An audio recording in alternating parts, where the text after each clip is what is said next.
మన జీవితంలో మనం కూడా దేవుడు ఎల్లప్పుడూ మనల్ని చూస్తూనే ఉన్నారు. సేవకుల ద్వారా, వీడియోస్ ద్వారా ఎన్నో రకాలుగా దేవుడు మనల్ని పిలుస్తూనే ఉన్నారు.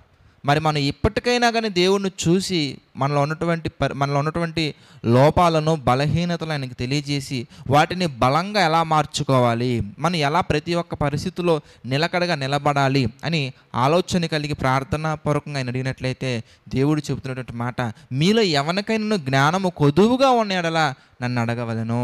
మనం దేవుడిని అడిగినట్లయితేనండి ఆయన ఎవరిని గద్దింపగా మన గత జీవితాన్ని తలుచుకొని, లేదంటే పాస్ట్ లైఫ్ని ఊహించి, నువ్వు ఎలా ఉన్నావు కదా, నువ్వు అలా ఉన్నావు కదా, నా దగ్గరికి రాలేదు కదా, ఇంతకాలం రాలేదు కదా, నీకు ఇలాగే అవ్వాలి, అలాంటి మనుషుల యొక్క సైకో లక్షణాలు దేవునిలో మనకి ఎప్పుడు కనిపించవండి.